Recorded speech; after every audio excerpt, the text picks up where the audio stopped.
商務部再回應美方威脅對華加徵100%關稅，話美方唔可以一邊要傾，一邊威脅恐嚇出台新嘅限制措施。美國財長貝森特話，美中兩國關係仍然良好，又預計兩國元首喺月底仍然會喺南韓會晤。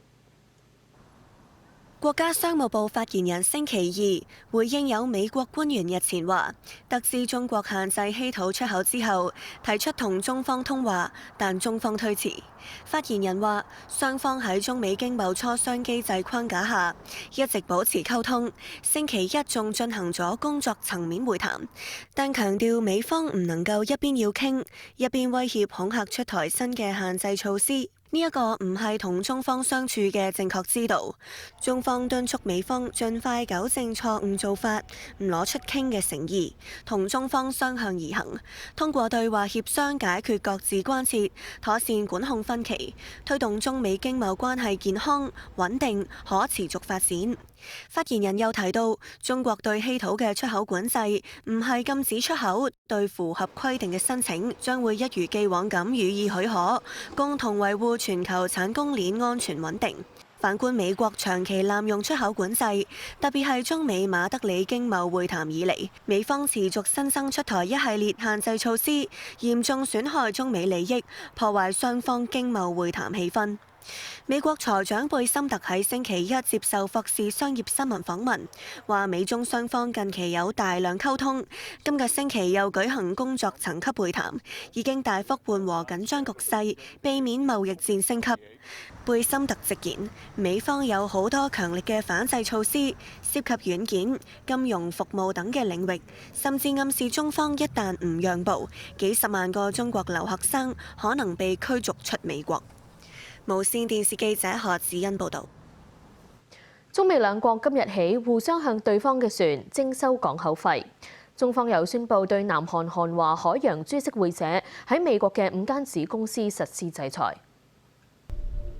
中國交通運輸部星期二宣布，即日起對美國從事國際海上運輸、停靠中國港口嘅船隻徵收特別港務費。需要繳納特別港務費嘅船，包括由美國企業、其他組織同個人營運或者擁有嘅船，由美國企業、其他組織同個人直接或者間接持有25%或以上股權嘅企業、其他組織營運同埋擁有嘅船，懸掛美國旗嘅船，以及喺美國建造嘅船。當中符合前3項條件嘅船，如果係由中國建造，可以豁免繳交費用。淨係進入中國船廠修理嘅空載船，以及其他經認定嘅船，亦都可以豁免繳費。而特別港務費會逐年增加，由2025年即日起嘅每淨噸400元人民幣，分階段加至2028年4月17日起嘅每淨噸1120元人民幣。特別港務費由船隻停靠港口所在地嘅海事機構負責收取，一年內收取嘅費用唔超過5航次。美國貿易代表辦公室喺今年4月17號已經宣布，自10月14號起落實對中國建造或者營運嘅船隻徵收港口費，措施亦都適用於香港同埋澳門嘅船東。費用由每淨噸收費50美元，折合388港元，逐年遞增至2028年每淨噸140美元，折合1088港元。中方話，自中美倫敦經貿會談以嚟，一直同美方就徵收港口費措施進行磋商，但美方執意實施徵費措施，中方為咗維護自身正當合法權益，不得不採取反制措施。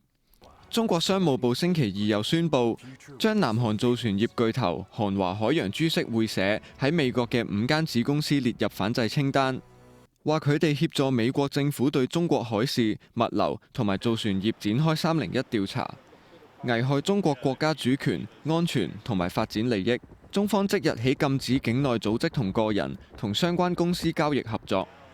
路透社報導，韓華喺山東有造船廠，生產船嘅組件，然後運送到南韓嘅造船廠進行最後組裝。南韓外交部話會同中方相關部門溝通，將制裁造成嘅影響減到最低。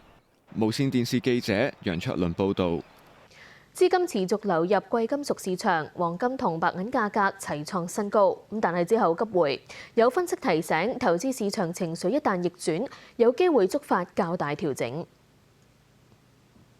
美國政府停擺危機未除，中美貿易關係唔明朗，以致係市場對美國聯儲局減息嘅樂觀情緒進一步推高金價。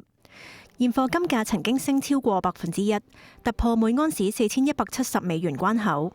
年初至今，金價累積升超過1500美元，升幅達到6%。你見到地緣政治局勢好轉，金價又唔跌。你見到通脹跌落嚟，金價又唔跌。係啊。你見到美元強，金價又唔跌。係喎。其實好多因素都顯示咗，就話根本上金價已經完全可以話係忽視晒所有利淡消息。只不過就係因為投資需求依然強勁，繼續係不斷咁樣正面螺旋上升。暫時呢個咁穩定嘅上升趨勢嚟講嘅話咧，就投資行業暫時揾唔到咩嘅其他嘅另類資產投資之下嚟講嘅話咧，繼續好支持黃金。大行大合奏唱好金價。法興話，各國央行買金需求保持穩定，加上全球黃金交易所交易基金持續錄得資金流入，速度更加超出原先預期，將2026年底金價目標上調至5000美元。美銀就更加牛，預期出年春天或者有機會撲上6000美元關口。其他貴金屬更加出現瘋搶情況，白銀價格升穿每安士53美元，打破1980年創下嘅52.5美元紀錄高位。今年以嚟，白銀價格已經飆升超過70%，現貨白金升幅近80%，把金升超過90%。高盛警告，不同於黃金受益於央行結構性需求支撐，白銀市場嘅流動性較低，規模只有黃金嘅1/9，擔心價格大幅波動，下行嘅風險亦都會較大。分析亦都提醒，金價短時間已經累積相當升幅，要留意市場情緒嘅變化，容易觸發大幅度調整。無線電視記者盧平報道。其他消息，日本三大在野黨立憲民主黨、維新會同國民民主黨嘅幹事長舉行會談，討論聯合推舉首相候選人嘅事。國民民主黨黨魁玉木雄一郎可能會衝擊首相之位。由自民黨同公明黨組成嘅日本執政聯盟上個星期五瓦解之後，自民黨總裁高市早苗拜相之路出現變數。日本三大在野黨立憲民主黨、維新會同國民民主黨嘅幹事長星期二晏晝舉行會談，討論聯合推舉國民民主黨黨魁玉木雄一郎作為候選人，喺首相指明選舉中同高市早苗對決，但前提係各方喺安全保障同能源政策上達成共識。